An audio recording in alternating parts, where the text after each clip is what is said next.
Hello students, in this video also we will continue with chapter number 1. Today's topic is secondary data, and in it we will study today about the sources of secondary data.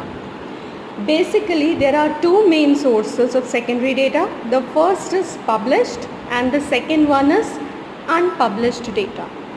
So first we start with the published sources of secondary data.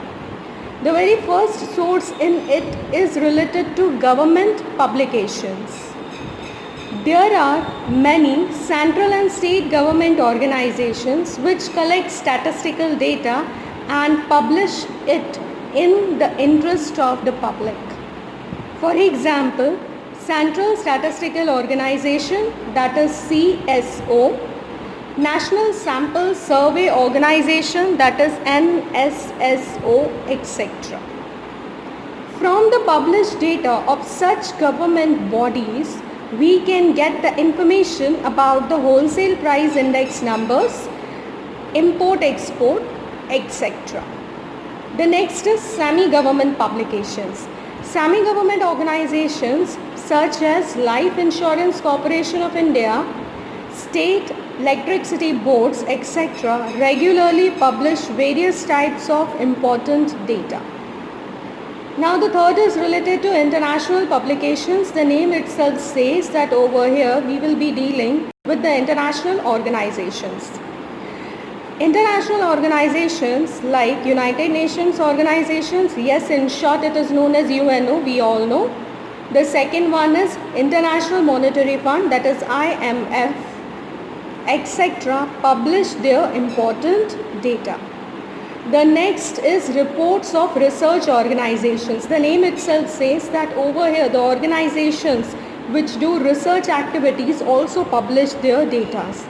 Research institutes like Ahmedabad Textile Industries Research Association, that is ATIRA, Physical Research Laboratory, that is PRL, etc. provide data in their publications.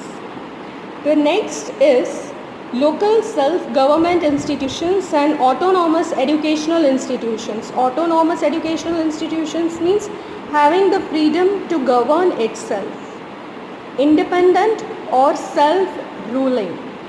Educational institutions, municipal corporation, Jilla Panchayats and agricultural universities publish their annual reports. The next is the publication of business and commerce organization. Very simple example of it is Federation of Indian Chamber of Commerce and Industry publishes the journal Economic Trends. Yes, it publishes the data related to the commerce, that is trade and auxiliary services. The next example of it is Institute of Chartered Accountants publishes the journal The Chartered Accountant, etc. The seventh one is newspapers and periodicals. Newspapers, we all know. If we wish, we can read it daily. The data regarding economics, commerce, business, sports, politics, etc. can be collected from newspapers and periodicals like Economic and Political Weekly, that is EPW. Commerce, Business Today, Financial Express, etc. These are important sources of getting secondary data. Students, now we move on to the unpublished sources of secondary data. Some of the statistical data may not be published. It is not published just like the others we just went through.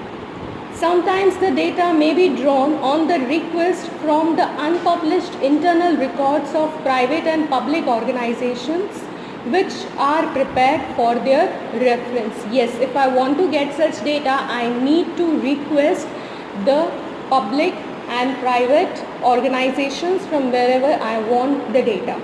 The example is data regarding investment of mutual funds in public and private sector companies, PhD thesis of various universities.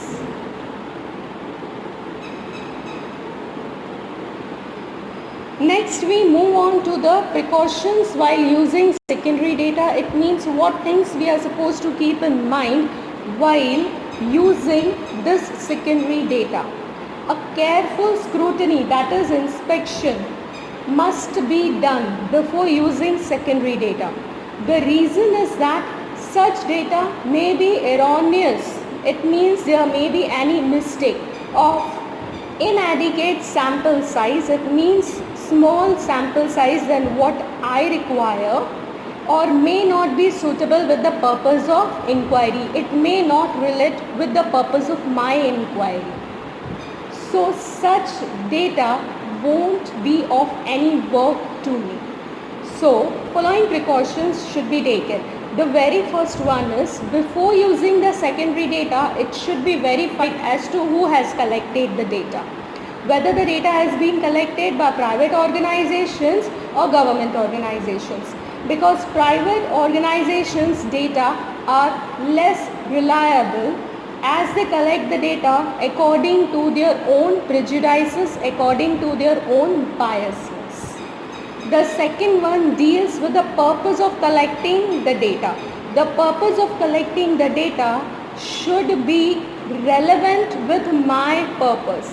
If their purpose is different and my purpose is different, then obviously the data won't be of any use to me. For example, if they want to know about birth rate and death rate and mine inquiry is related to literacy rate, then such data won't be of use to me.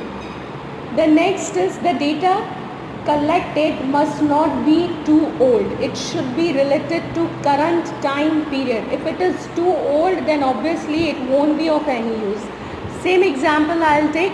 If I want to know about the literacy rate of a particular area, and if I have the data that is 10 years old, then obviously it won't be of any use to me, because 10 years is a long time spent to change the condition of the region by the government. The next is, before using the secondary data, the matters regarding the scope of the data, that is the extent of the data, the range of the data, region for which the data are collected, and the definition of terms used in the data should be ascertained, should be checked.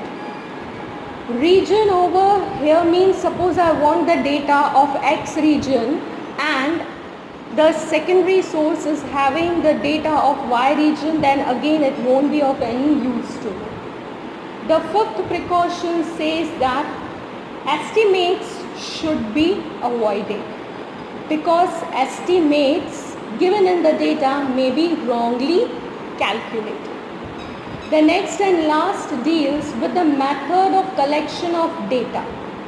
We are supposed to check which method has the investigator opted.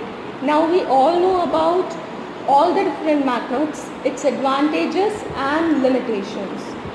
So we need to check which method the investigator has opted for.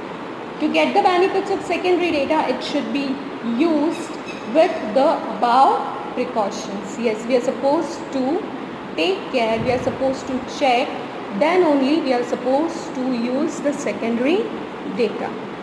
Students, with this, I'm done with chapter number 1. Thank you.